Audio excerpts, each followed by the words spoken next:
안녕하세요. 한자서당 훈장입니다. 고전 한자 속에 들어있는 흥미로운 인물 이야기를 소개해 드리겠습니다. 이번에 소개할 인물은 조선 건국 시리즈 제사부입니다. 그들의 생애와 역사 속에 펼쳐진 이야기를 흥미진진하게 전달하겠습니다. 그들이 남긴 역사적 교훈과 의미를 새겨보시기 바랍니다. 바로 시작하겠습니다. 1361년 가을, 북방에서 홍건적이라는 새로운 위협이 고려의 국경을 넘어오기 시작했다. 이자춘과 이성계는 또 한 번 역사의 부름을 받았다. 이 위기는 그의 인생을 완전히 바꿔놓을 전환점이 될 것이었다. 1361년 10월, 개경의 가을은 차가운 전운으로 가득했다. 공민왕의 궁궐에서는 긴급 조정회의가 열렸다. 전국 각지에서 모인 신하들의 얼굴에는 불안과 공포가 역력했다. 서북면 병마사가 급히 보고를 올렸다. 전하, 홍건적 10만 대군이 압록강을 건넜다는 첩보가 입수되었습니다.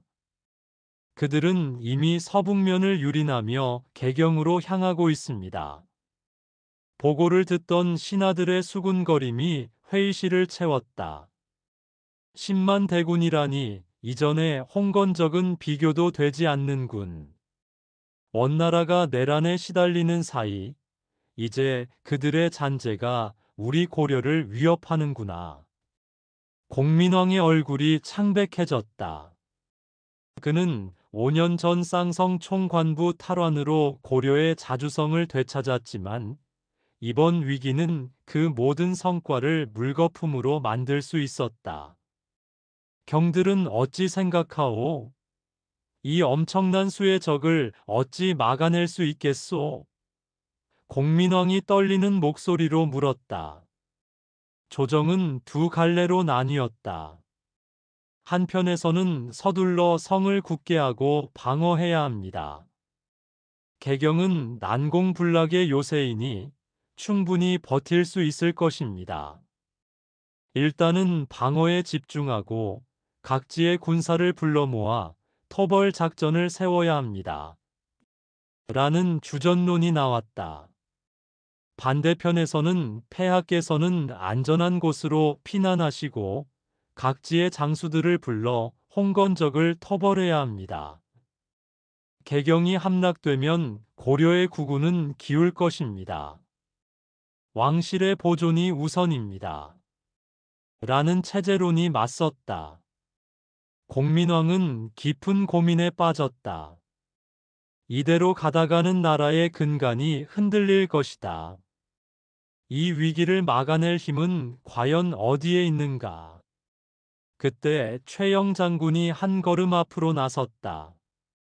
그의 얼굴에는 단호한 결의가 비쳤다.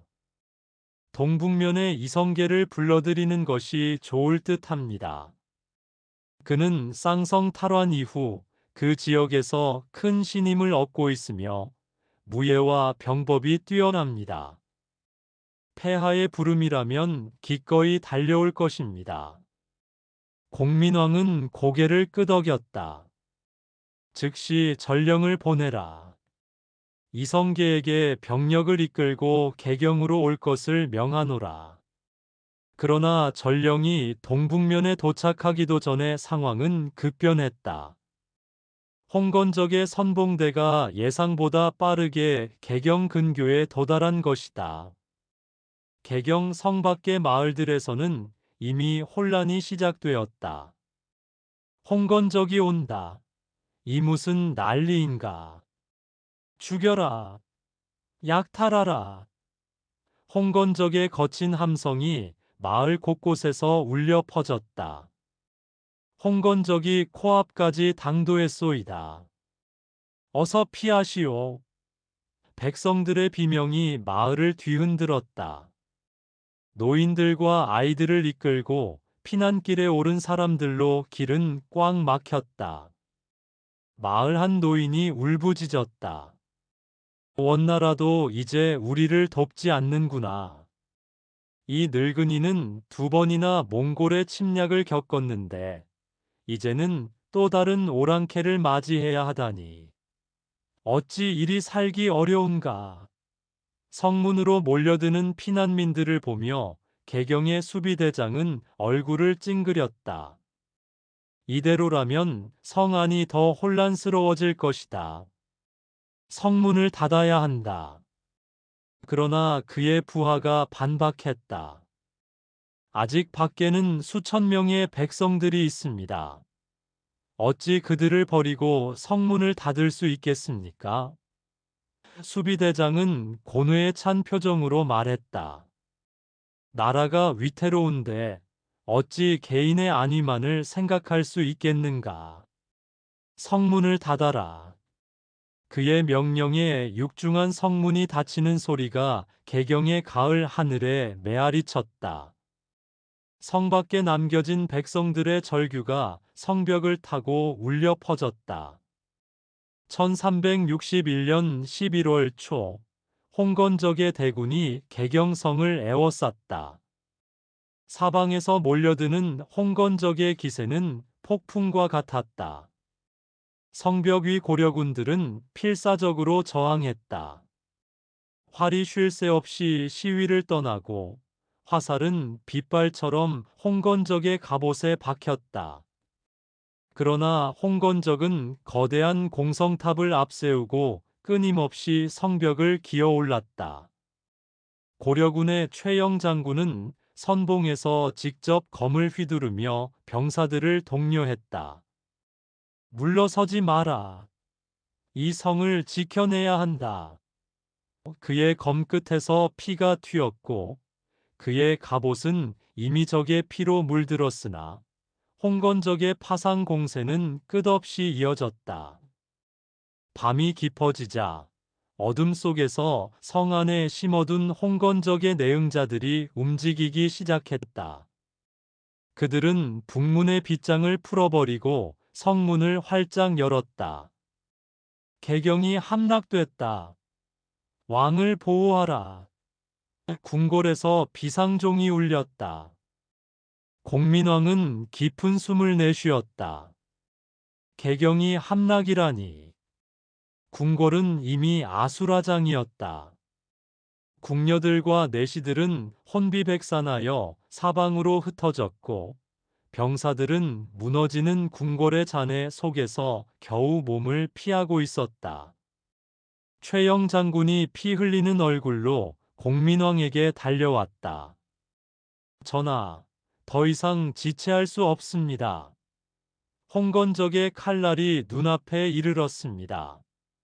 어서 피하시옵소서.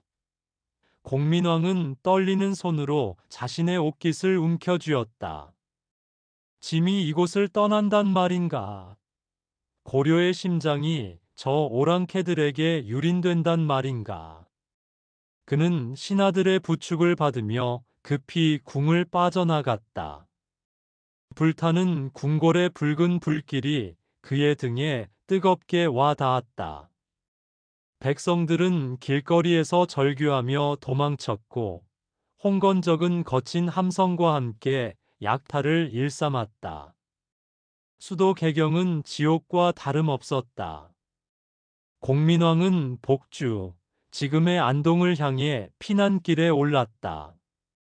그의 행렬은 초라하기 그지없었다.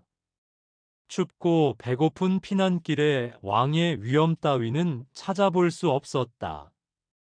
백성들은 길가에 주저앉아 통곡했고 어린아이들은 배고픔에 지쳐 울음을 그치지 못했다. 이제 우리 고려는 망했나이다. 왕께서는 백성을 버렸소. 피난민들의 원망 섞인 소리가 들려왔다. 개경이 함락되었다는 소문은 삽시간에 전국으로 퍼져나갔다.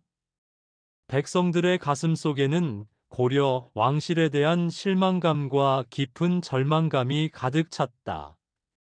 바로 그때 동북면에서 급히 달려온 이성계의 부대가 개경 외곽에 다다랐다.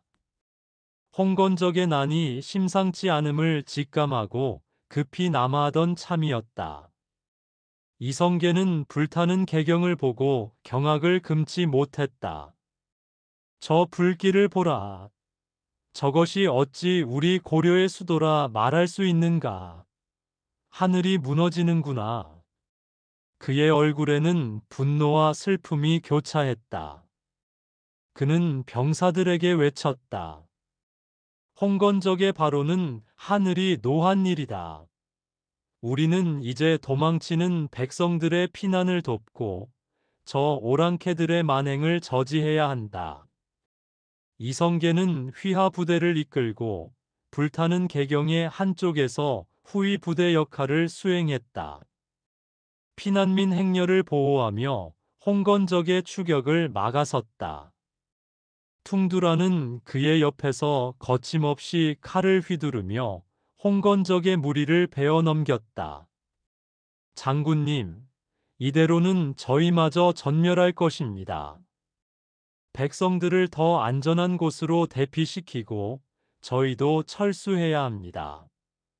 김성규가 이성계에게 절박하게 외쳤다. 이성계는 고개를 끄덕였다. 더 이상의 희생은 막아야 한다. 최선을 다해 백성들을 피신시키고 복주로 향하라. 우리는 공민왕 폐하를 찾아 고려의 운명을 다시 물어야 할 것이다. 이성계의 부대는 백성들의 피난을 끝까지 도우며 지친 몸을 이끌고 남쪽 복주로 향했다. 그들의 등 뒤에서는 여전히 불타는 개경의 검은 연기가 피어오르고 있었다. 1361년 11월 중순, 피난지 복주는 음울한 기운이 감돌았다. 공민왕은 궁궐 대신 임시 거처에서 불안한 나날을 보내고 있었다. 대신들은 서로를 비난하며 누구의 책임인지를 따지기에 급급했다. 개경 함락은 병판대감의 방어책이 미흡했기 때문입니다. 무슨 소리요? 대감의 피난 주장이 오히려 백성들을 혼란에 빠뜨린 것이요. 피난지에서도 조정의 갈등은 끝없이 이어졌다. 백성들은 피난지에서도 굶주림과 추위에 시달렸다. 나라가 망했으니 이제 우리는 어디로 가야 하는가? 피난민들 사이에서는 자포자기의 탄식이 터져나왔다. 어느 날 공민왕은 초라한 피난처에서 신하들과 함께 앉아 있었다. 개경이 함락되고 짐은 피난길에 올랐으니 이 나라는 이제 어찌 될 것인가? 공민왕은 말을 잇지 못하고 깊은 한숨을 내쉬었다. 신하들 역시 고개를 떨구고 있었다. 왕의 권위는 땅에 떨어졌고 조정은 절망에 잠겨 있었다. 그때 한 군사가 조심스럽게 문을 열고 들어와 보고했다. 폐하, 동북면에 이성계 장군이 도착했습니다. 공민왕의 얼굴에 미약한 희망의 빛이 스쳤다. 이성계는 피난지에서도 전투복 차림이었다. 그의 얼굴에는 여정의 피로와 개경 함락의 아픔이 역력했으나 그의 두 눈은 여전히 강렬하게 빛나고 있었다. 그는 공민왕 앞에 무릎을 꿇고 고했다. 폐하, 송구하오나 소신이 제때 도착하지 못해 개경을 지켜내지 못했습니다. 만고불충한 죄를 만번 죽어도 마땅합니다. 그의 목소리에는 깊은 자책감이 담겨 있었다. 공민왕은 이성계를 일으켜 세우며 말했다. 장군의 잘못이 아니요. 이것은 짐의 부덕함으로 인한 것이니 고개를 들라. 이제 짐에게 남은 유일한 희망은 그대뿐이요. 홍건적을 터벌하고 개경을 되찾아 주겠소. 이성계는 흔들림 없는 눈으로 공민왕을 응시했다. 소신에게 일군을 주시옵소서. 이성계, 반드시 홍건적을 터벌하고 폐하의 어가를 다시 개경으로 돌려 모시겠습니다. 그의 확고한 결의와 전략적 안목은 절망에 빠진 공민왕과 신하들에게 큰 울림을 주었다. 일부 권문세족들은 이성계의 너무나 당찬 모습에 의구심을 표했다. 일개 지방 무장에 불과한 자에게 어찌 그리 큰 병권을 맡긴단 말인가. 개경함락은 우리들의 무능함이 아니라 홍건적의 불가항력적인 기세 때문이요.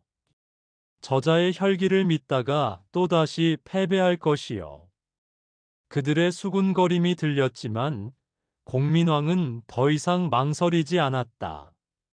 짐은 장군의 말을 믿겠소. 장군에게 고려의 모든 병권을 위임하노라. 어서 병력을 수습하여 홍건적을 물리쳐라. 공민왕은 이성계의 손을 굳게 잡았다. 이는 단순한 왕의 명이 아니라 고려의 운명을 한 젊은 장수에게 맡기는 절박한 신뢰의 표현이었다.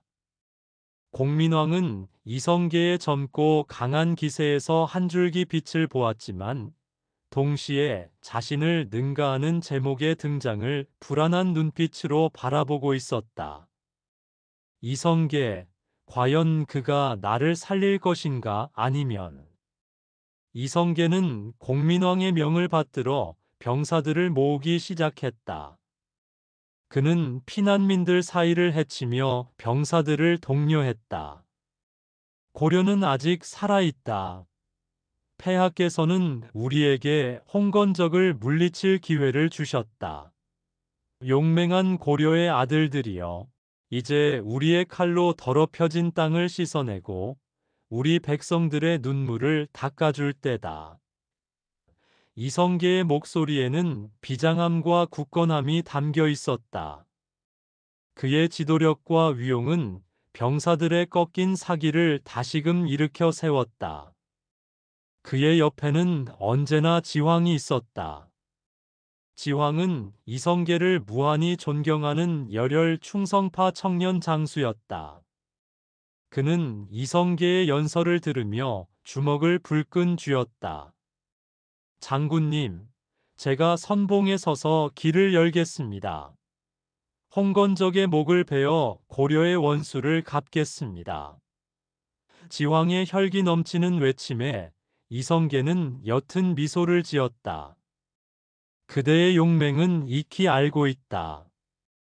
그러나 전장은 용맹만으로 승리하는 곳이 아니다. 지혜롭게 그리고 치밀하게 움직여야 한다.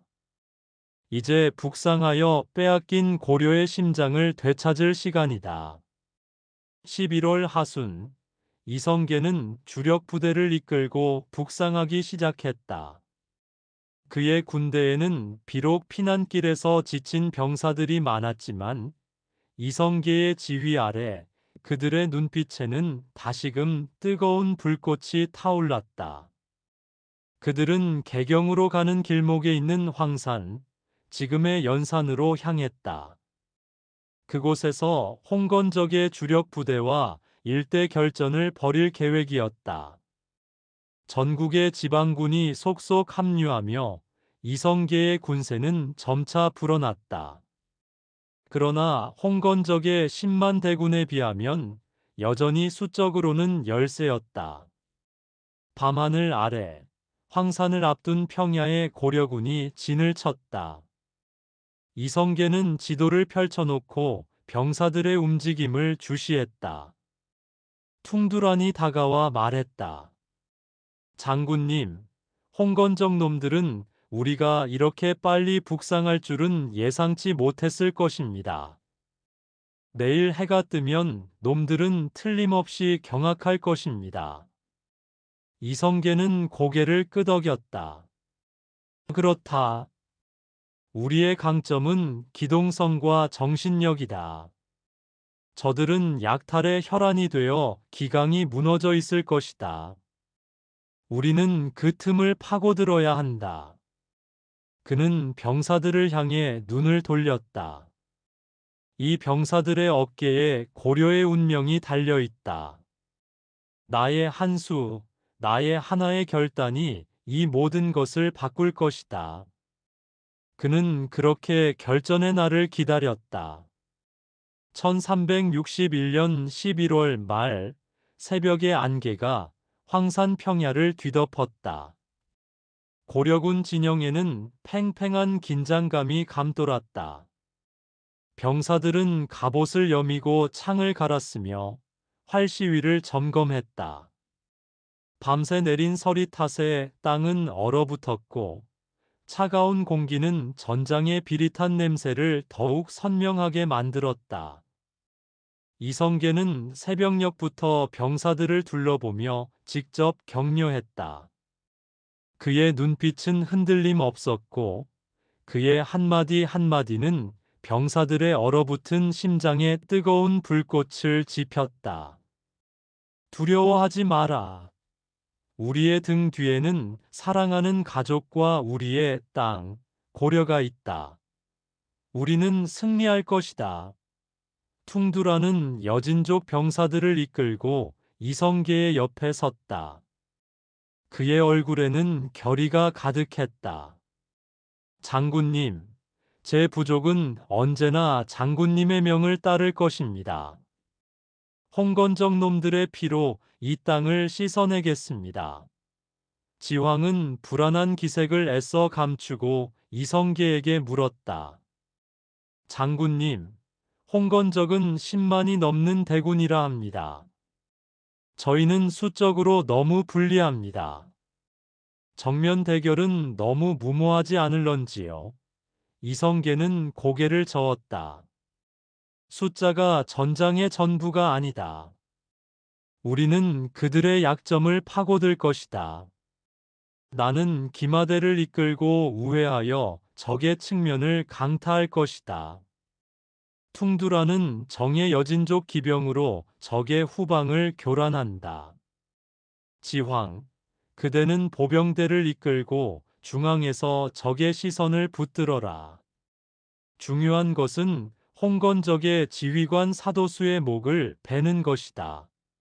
아침 햇살이 안개를 뚫고 황산 평야를 비추기 시작하자 홍건적의 본진이 눈앞에 드러났다. 그들은 아직 고려군의 진격을 눈치채지 못한 듯 느슨한 대형으로 휴식을 취하고 있었다. 저 어리석은 놈들을 보라. 감히 우리 고려의 땅에서 태평하게 잠을 자다니. 한 병사가 이를 갈며 외쳤다. 돌격하라. 이성계의 우렁찬 함성이 황산 평야를 갈랐다. 고려군은 기다렸다는 듯 함성과 함께 홍건적을 향해 돌진했다. 이성계는 직접 말을 몰아 선두에서 지휘했다. 그의 뒤를 따르는 기마대는 흙먼지를 일으키며 홍건적 진영을 향해 맹렬하게 내달렸다. 갑작스러운 고려군의 기습에 홍건적은 혼란에 빠졌다. 사도수는 깜짝 놀라 병사들에게 고함을 질렀다. 무엇이냐? 고려놈들이 여기까지 왔단 말인가? 즉시 대열을 정비하고 반격하라. 그의 목소리는 경악으로 가득했다. 그러나 이미 늦었다. 이성계의 기마대는 바람처럼 적진을 가로질렀고 그의 활에서는 쉴 새 없이 화살이 날아와 홍건적의 심장을 꿰뚫었다. 홍건적 놈들, 고려의 매운맛을 보여주마. 이성계는 창을 휘두르며 적군을 쓸어 넘겼다. 그의 무예는 그야말로 신출귀몰했다. 동시에 퉁두란이 이끄는 여진족 기병대는 홍건적의 후방을 덮쳤다. 그들은 날렵한 움직임으로 적진을 휘저으며 교란 작전을 펼쳤다. 장군님의 명이다. 사도수를 찾아라. 퉁두란의 함성은 전장을 지배했다. 사방에서 터져나오는 기습에 홍건적의 대열은 완전히 무너졌다. 중앙에서는 지황이 이끄는 보병대가 방패를 세우고 창을 내밀며 홍건적의 주력을 붙들었다. 지황은 비록 두려웠지만 이성계의 냉철한 지휘에 용기를 얻어 병사들을 독려했다. 좌측을 막아라. 우측으로 진격. 홍건적의 장수 사도수는 이성계의 기습과 퉁두란의 교란 작전에 크게 당황했다. 그는 자신의 본진이 순식간에 혼란에 빠지는 것을 보고 아연실색했다. 이성계라는 저자는 대체 어떤 괴물이란 말인가? 사도수는 필사적으로 병사들을 독려하려 했으나 이미 전세는 고려 쪽으로 기울고 있었다. 고려군의 사기는 하늘을 찔렀고 홍건적은 우왕좌왕하며 도망치기에 급급했다. 이성계는 말 위에서 사도수의 위치를 찾아냈다. 사도수, 고려의 심장을 유린한 죄, 오늘 여기서 내 놈의 목숨으로 갚으리라. 이성계는 사도수를 향해 말을 몰았다. 사도수는 이성계의 맹렬한 기세에 겁을 먹고 말을 돌려 도주하기 시작했다. 이대로는 안 된다. 일단 후퇴하여 전열을 가다듬어야 한다. 사도수는 목숨을 건진 것에 만족하며 전장에서 이탈했다. 황산 평야는 홍건적의 시체로 뒤덮였다. 고려군은 대승을 거두었다. 이성계의 탁월한 지휘와 기동성, 그리고 적의 약점을 꿰뚫는 통찰력이 이룬 승리였다. 병사들은 환호하며 이성계의 이름을 불렀다. 이성계 장군 만세! 전장은 승리의 함성으로 가득 찼다. 1362년 1월 황산에서 대승을 거둔 이성계의 군대는 여세를 몰아 개경으로 진격했다.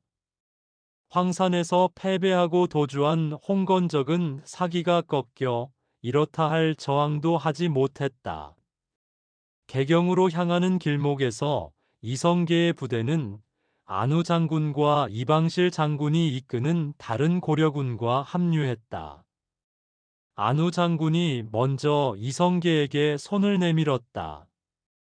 이성계 장군, 황산 대첩의 소식을 듣고 천군만마를 얻은 듯 했습니다.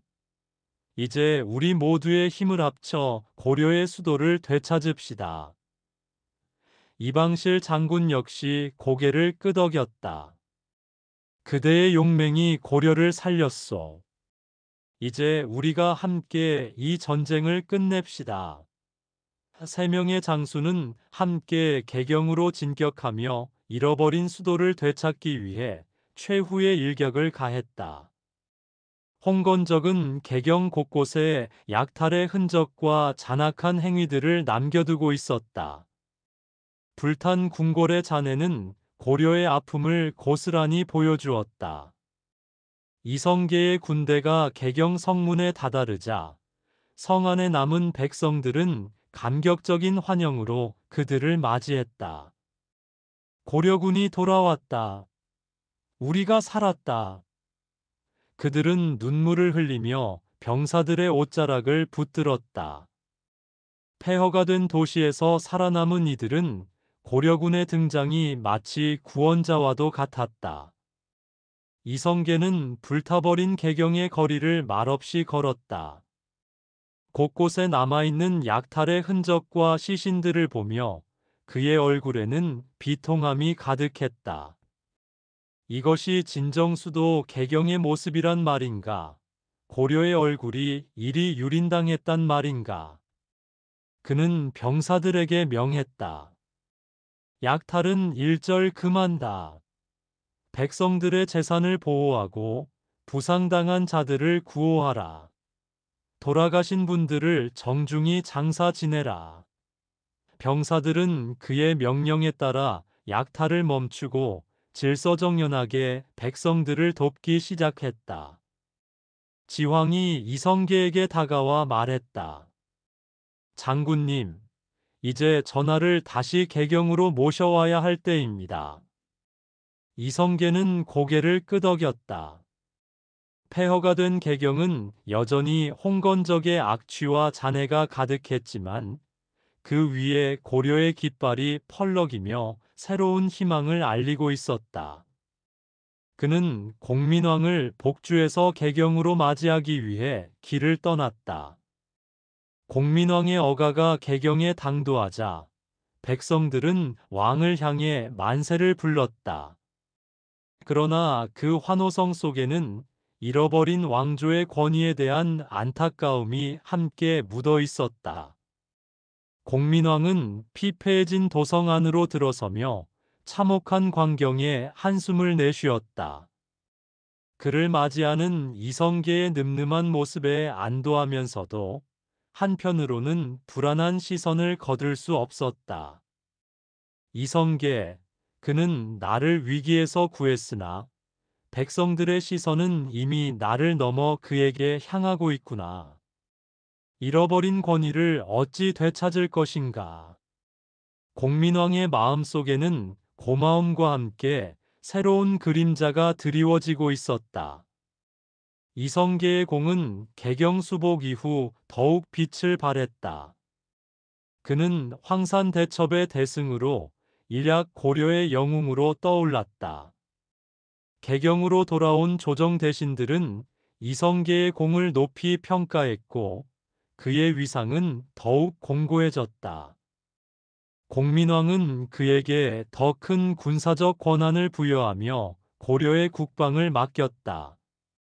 공민왕이 홍건적 난을 막아낸 후에 이성계 안후 이방실에게 내린 벼슬은 경성수복 공신이란 자규였다. 그러나 이성계는 이 모든 공을 자신에게 돌리지 않았다. 그는 병사들 앞에서 이렇게 말했다. 이 승리는 나 한 개인의 것이 아니다. 홍건적의 칼날 앞에서 물러서지 않고 용맹하게 싸워준 장병들, 그리고 전하를 믿고 기다려준 백성들 모두의 피와 땀으로 이룬 것이다. 그의 너그러운 모습은 백성들에게 깊은 감동을 주었다. 백성들은 자신들을 지켜줄 진정한 영웅을 알아보는 법이지. 고려의 재건을 꿈꾸는 사람들은 이성계의 등장에 열광했다.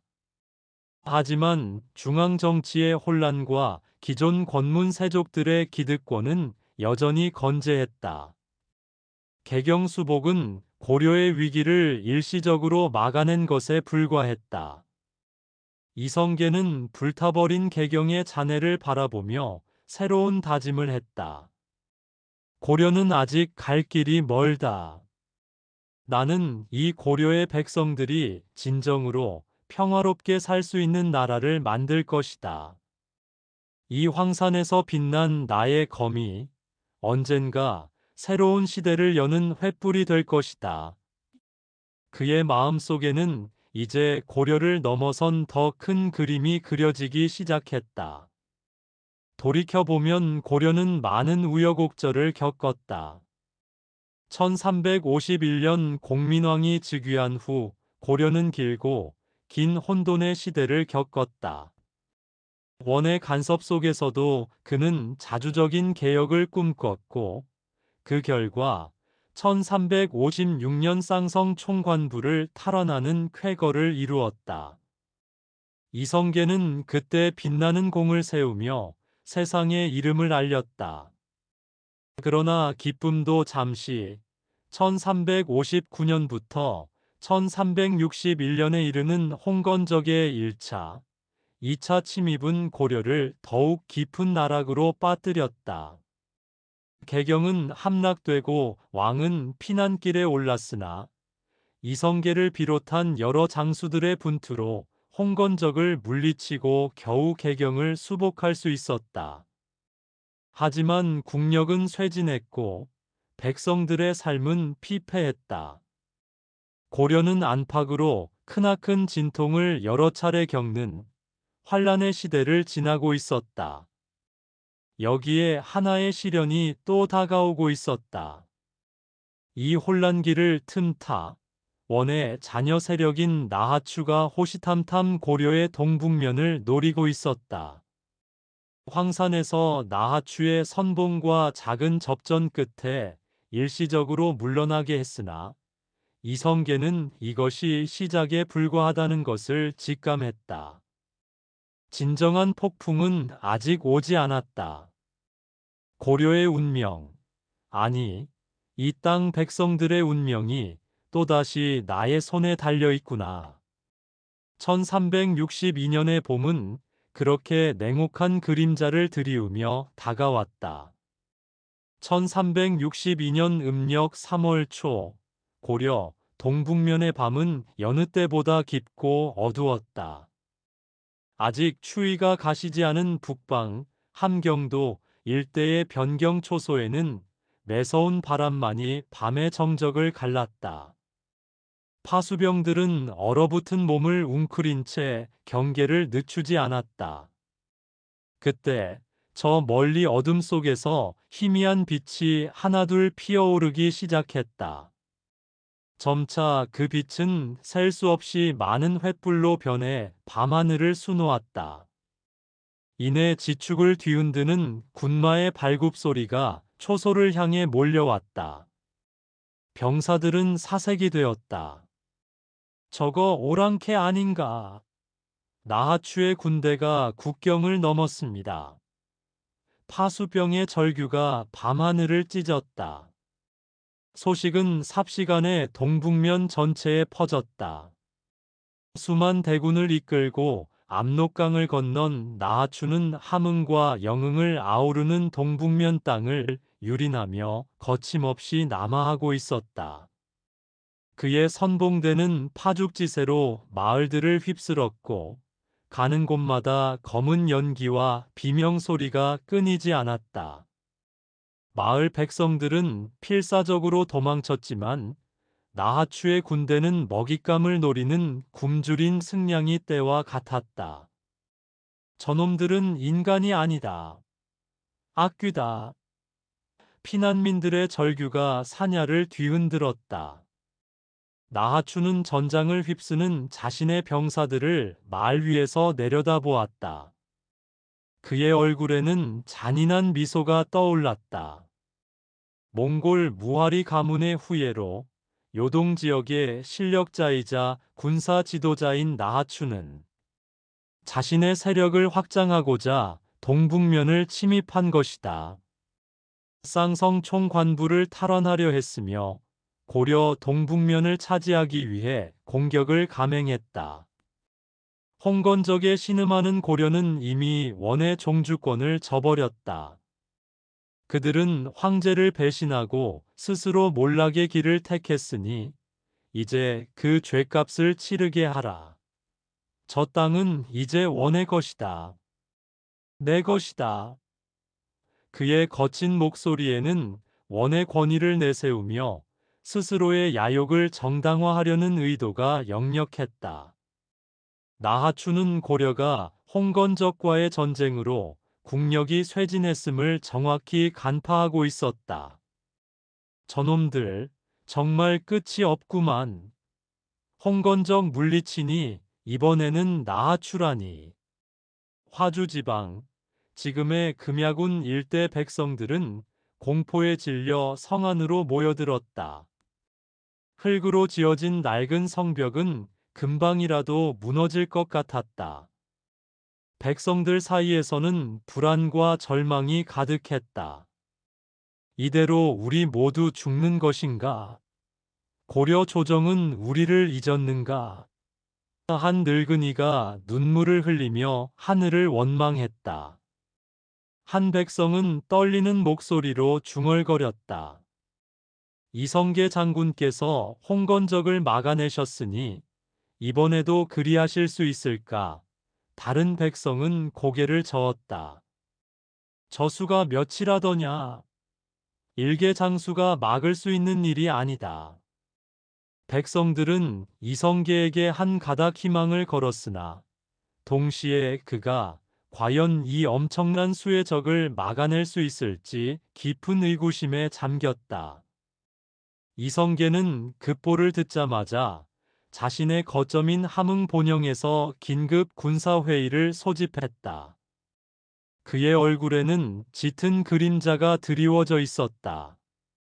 나하추가 결국 이 땅을 노리는구나. 수만 대군이라니 이 정도의 병력은 중앙의 지원 없이는 감당하기 어렵다. 퉁두란이 주먹으로 탁자를 쾅 내리쳤다. 형님, 기다릴 것이 무엇 있습니까?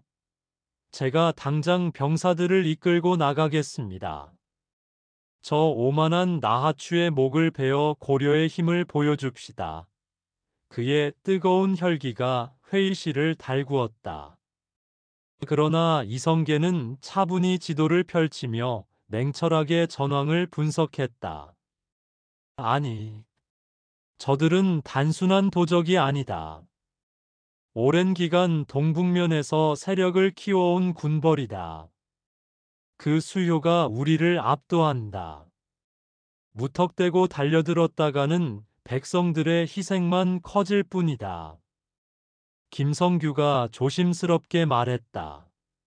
장군님, 이 정도의 병력이면 중앙조정의 지원을 요청해야 합니다. 개경수복 이후 전하께서 장군님의 공을 인정하시어 동북면 방어에 전념할 수 있도록 힘을 실어주신다고 했습니다. 이성계는 고개를 끄덕였다. 그렇다. 지금 이 싸움은 단순히 동북면의 존폐를 넘어 이 고려의 국운을 건 전쟁이다. 나 혼자서는 감당하기 어렵다. 중앙의 지원을 받아야 한다. 하지만 그들이 얼마나 빠르게 움직여 줄지는 미지수다. 그는 이내 단호한 목소리로 지시했다. 전령을 개경으로 보내라. 나하추의 침공 상황과 함께 동북면의 위기를 상세히 고하고 중앙의 지원을 요청하라. 그리고 아우퉁두라는 화주 일대로 급파되어 백성들의 대피를 돕고 나하추 군대의 진격 속도와 전력을 상세히 살피도록 하라. 무모한 싸움은 그만다. 우리는 기다려야 한다. 이길 수 있는 싸움을 해야 한다.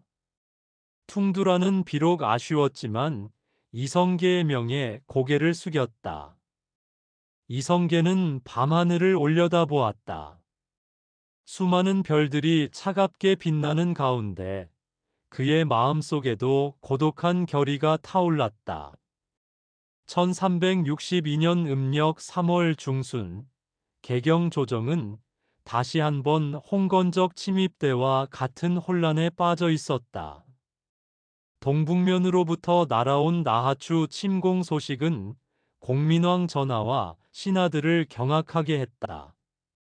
나하추라니, 홍건적의 상처가 아물기도 전에 또 다른 오랑캐가 우리 강토를 유린한단 말인가. 대신들 사이에서 탄식이 터져나왔다. 권문세족들은 불안에 떨며 서로에게 책임을 전가했다. 이 모든 것이 전하께서 친원 세력을 숙청하시고 반원 정책을 펴신 때문이 아니겠습니까? 원과의 관계를 좋게 유지했어야 합니다. 다른 관리는 울분을 토했다. 무슨 망발이요. 나하추는 원나라의 잔재일 뿐이요. 오히려 원의 간섭을 뿌리 뽑아야 고려가 삽니다. 이제 우리는 우리 스스로의 힘을 믿어야 합니다. 공민왕 전하의 얼굴에는 수심이 가득했다. 겨우 홍건적의 상처를 봉합하고 개혁을 추진하려던 찰나 또다시 거대한 위기가 닥쳐온 것이다. 이성계가 지난번 나하추의 선봉대를 막아냈으나 이번에는 그 수가 상상을 초월한다 하였다. 대체 누구에게 이 무거운 짐을 맡겨야 하는가? 전하는 고민에 잠겼다. 그때 한 내관이 보고했다. 전하, 동북면의 이성계 장군에게서 두 번째 전령이 도착했습니다. 전하는 전령이 가져온 서한을 읽었다. 이성계는 서한의 나하추 군대의 규모와 전략적 중요성, 그리고 고려가 이들을 막아내지 못할 경우 닥칠 엄청난 후폭풍을 자세히 설명했다. 그리고 마지막에는 이렇게 쓰여 있었다. 소신, 이성계는 이 땅 동북면을 지켜내기 위해 제 모든 것을 바칠 각오가 되어 있습니다. 부디 전하의 결단으로 소신에게 힘을 실어 주시옵소서. 그리하면 반드시 나하추의 목을 베어 전하의 발 아래 바치겠습니다. 최영 장군이 앞으로 나서며 말했다. 전하, 이성계는 동북면에서 오랫동안 세력을 지켜온 토착 호족이옵니다. 그는 쌍성 탈환과 홍건적 격퇴의 경험이 있으며 동북면의 지형과 그곳 사람들의 마음을 누구보다 잘 압니다. 또한 그의 충심은 의심할 바 없습니다. 나하추를 막을 수 있는 유일한 인물은 이성계뿐입니다. 최영은 이성계의 능력을 누구보다 잘 알았기에 주저없이 그를 추천했다. 권문세족 중 한 명이 최영의 말에 이의를 제기했다. 이성계는 그저 지방의 무장에 불과합니다. 지난 홍건적과의 싸움에서도 그의 공이 컸다고는 하나 어디까지나 보조적인 역할이었습니다.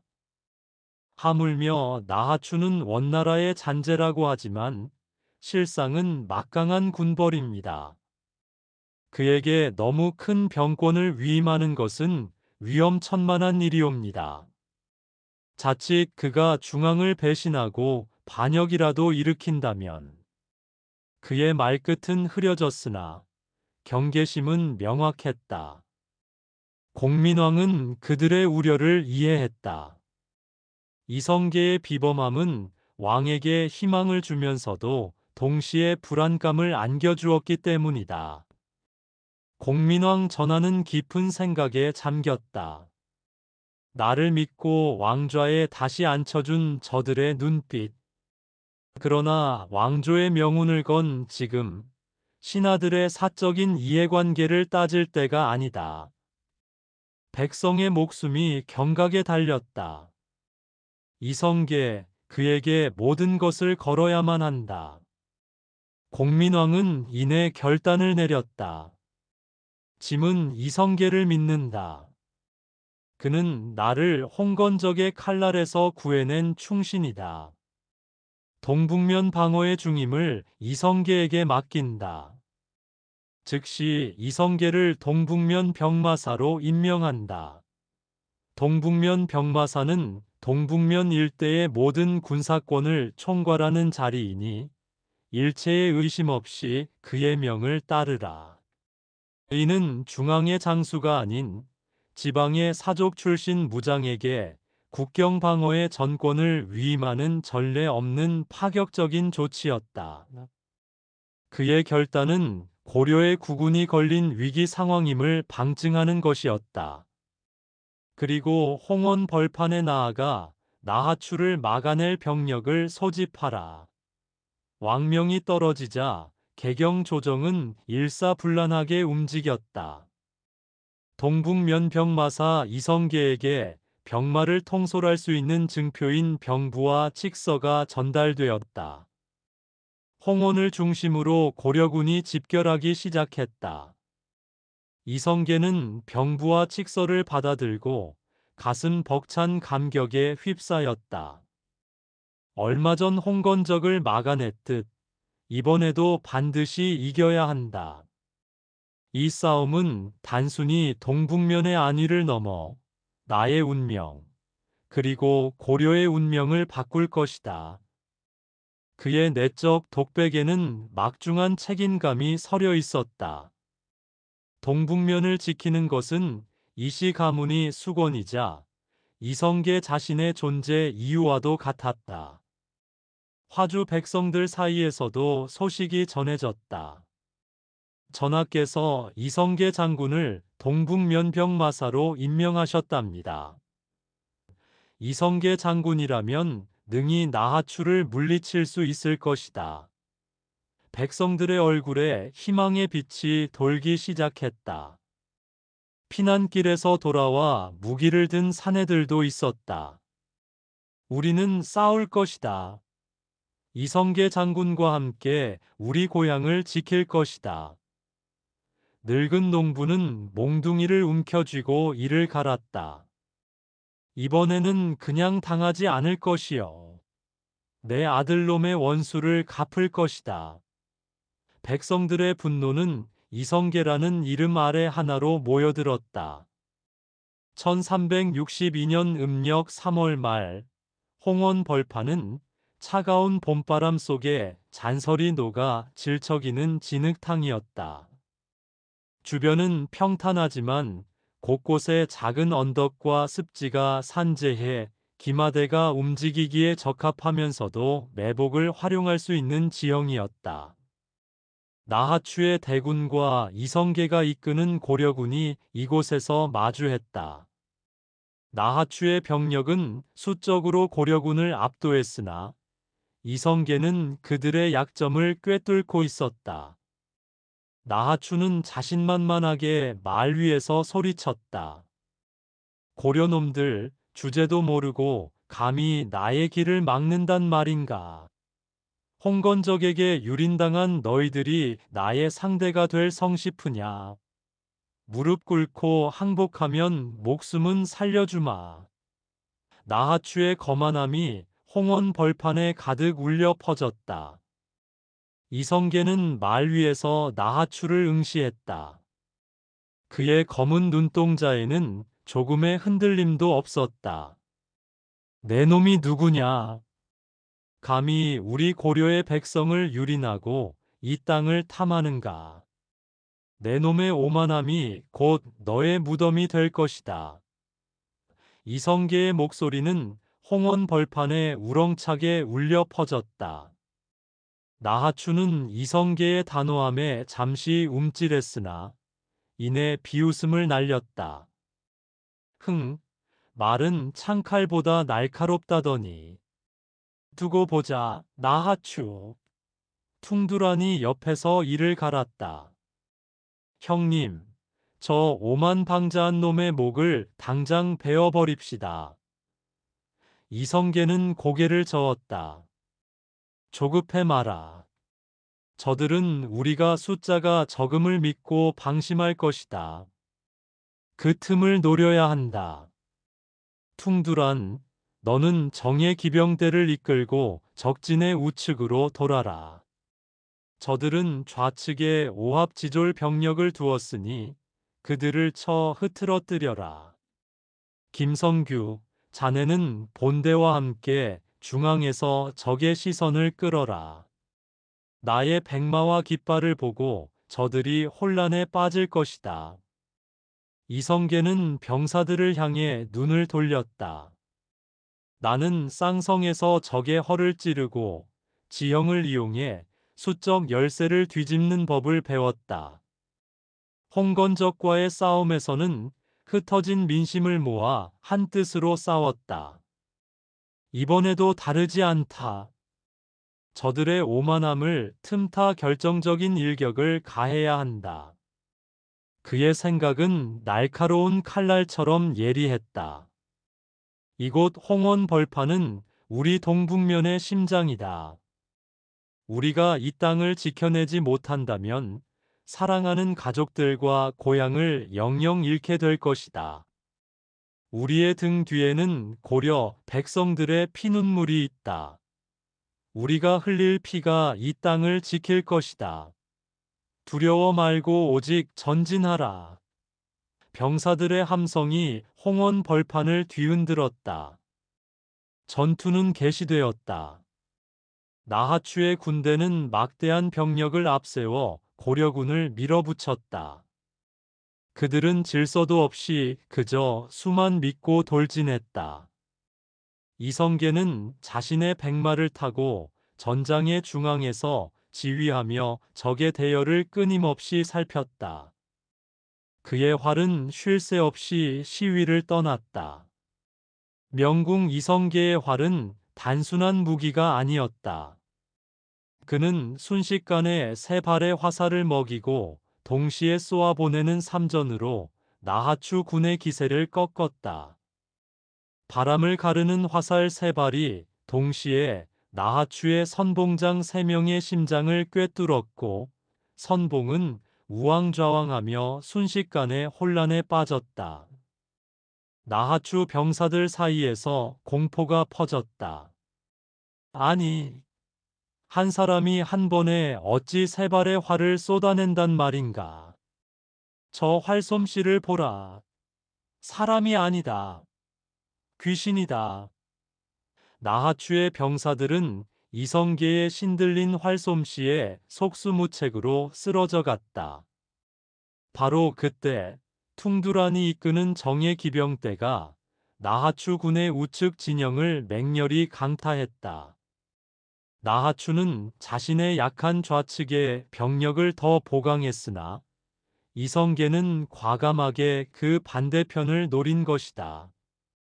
퉁두란의 기병대는 날렵하게 적진 깊숙이 파고들었고 그의 육중한 철퇴는 홍건적과의 싸움에서 단련되어 더욱 매서웠다. 도망갈 곳은 없다. 고려의 퉁두란이 여기 있다. 그의 함성 아래 나하추 병사들은 혼란에 빠졌다.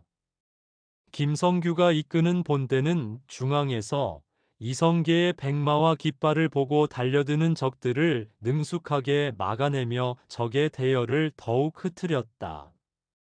나하추의 군대는 곳곳에서 대오가 흐트러지고 각계 격파당하기 시작했다.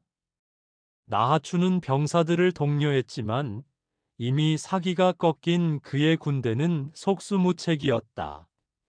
물러서라. 퇴각이다. 나하추의 외침과 함께 그의 군대는 홍원 벌판을 가로질러 달아나기 시작했다. 1362년 봄, 홍원 벌판은 원군들의 피로 붉게 물들었다. 이성계의 기백은 마치 폭풍과 같아서 수적 열세를 딛고 압도적인 승리를 거두었다. 그의 철기는 나하추의 대군을 갈기갈기 찢어 놓았다. 홍원 대첩은 고려에 큰 승리를 안겨주었지만 그만큼 희생도 컸다. 전투가 끝난 뒤 이성계는 전장을 둘러보며 고개 숙였다. 이 승리는 나의 지량만이 아닌 병사들의 피와 땀으로 이룬 것이다. 그는 쓰러진 병사들의 시신을 일일이 어루만지며 마지막 예의를 표했다. 쉬어라, 용사들이여. 너희들의 희생이 헛되지 않도록 나는 반드시 이 땅에 평화를 가져올 것이다. 1362년 음력 4월, 홍원 대첩의 승전보는 개경에 빠르게 전해졌다. 나하추 군대가 패주하고 이성계가 대승을 거두었다는 소식에 공민왕 전하와 조정 대신들은 환호했다. 이성계 장군이 해냈소. 역시 그는 고려의 희망이요. 개경의 백성들도 기쁨에 넘쳐 거리를 가득 메웠다. 시장 한 구석, 백성들이 삼삼오오 모여 장군의 이야기를 나누었다. 장군님 활솜씨는 신이 내린 것이라더라. 화살 세 발로 적장 세 놈을 한 번에 쓰러뜨렸다지. 고려의 영웅이라 불릴만하다. 이런 분이 계시니 이제 우리는 편히 잠들 수 있겠어. 홍건적의 상처가 아물기도 전에 닥친 나하추의 위협으로부터 고려를 구해낸 이성계의 명성은 고려 전역에 떨쳤다. 공민왕 전하는 이성계를 중앙조정으로 불러 그의 공을 치하했다. 이성계 장군, 그대의 충용함과 뛰어난 무예는 고려의 근심을 씻어냈소. 짐이 그대에게 다시 한번 큰 상을 내릴 것이요. 이성계는 밀직부사, 봉익대부 등의 관직과 더불어 단성양절 익대공신 칭호도 받았다. 공민왕은 이성계에게 더 높은 관직과 함께 동북면의 군권을 더욱 강화하는 명을 내렸다. 최영 장군은 이성계의 어깨를 두드리며 말했다. 축하하오, 이성계 장군. 홍건적 격퇴에 이은 나하추 격퇴라니, 이제 그대는 고려의 든든한 방패여. 그의 목소리에는 진심 어린 칭찬이 담겨 있었으나 그의 눈빛 속에는 어딘가 모를 복잡한 감정이 스쳐 지나갔다. 이성계, 그는 나를 넘어 고려의 기둥이 될 것이다. 허나 그 힘이 너무나 막강하여 훗날 조정에 또 다른 그림자를 들이우지는 않을까 걱정된다. 최영은 이성계의 재능을 높이 평가하면서도 그의 급성장이 가져올 미래의 변화에 대한 막연한 불안감을 떨칠 수 없었다. 훗날 고려의 운명을 두고 서로 대립할 그들의 운명은 이 시점에서 이미 싹트고 있었다. 이성계는 중앙의 환호 속에서도 한편으로는 싸늘한 시선을 감지했다. 개경의 권문 세족들은 그의 공을 인정하면서도 함흥 일대를 기반으로 한 지방 무장에 불과했던 이성계가 중앙 정계에까지 깊이 관여하게 되는 것을 경계했다. 한 고위 문신은 다른 이에게 귓속말했다. 아무리 큰 공을 세웠다 한들 그의 가문은 원래 원나라에 봉사했던 자들이 아닌가. 어찌 이리 무서운 기세로 세력을 키우는가. 또 다른 관리는 고개를 끄덕이며 말했다.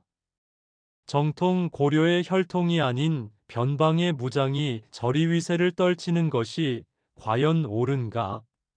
전하께서 너무 그를 신임하시는 듯하오. 이성계는 이런 뒷말들이 자신에게 불리하게 작용할 수 있음을 알았으나 흔들리지 않았다. 그는 오직 백성들의 안전과 고려의 안위만을 생각했다. 홍원 전투를 포함한 화주 전역의 전승은 홍건적 격퇴에 이은 이성계의 최대 전공이 되었고, 이로 인해 그의 위상은 조정 내에서 걷잡을 수 없이 높아졌다. 이성계는 이제 단순한 지방의 군벌이 아닌 고려의 운명을 짊어진 차세대 영웅으로 떠올랐다. 그는 동북면으로 돌아와 백성들을 다시 한번 위로하고 나하추에게 유린당했던 마을들을 재건하는 데 힘썼다. 폐허가 된 화주 땅에 다시 봄이 찾아들었다. 이성계는 화주 벌판에 홀로 서서 멀리 동력 하늘을 바라보았다. 새로운 해가 뜨고 있었지만 고려 앞에는 여전히 수많은 시련이 기다리고 있었다. 원나라는 완전히 멸망하지 않았고 북방에는 끊임없이 외적의 침략이 이어질 것이었다. 중앙조정의 권문 세족들은 여전히 사리사욕에 눈이 멀어 분열을 일삼았다. 이 모든 혼란을 잠재우고 백성이 편안히 살 수 있는 나라를 만들려면 더 큰 힘과 더 큰 결단이 필요하다. 그의 마음속에는 이제 고려라는 틀을 넘어선 새로운 시대의 그림자가 희미하게 그려지기 시작했다. 1362년의 화주 대첩은 단순히 적을 물리친 승리가 아니라 이성계라는 인물이 고려의 마지막 운명을 이끌어갈 거대한 역사의 횃불을 높이 든 결정적인 순간이었다. 5부에서 계속됩니다.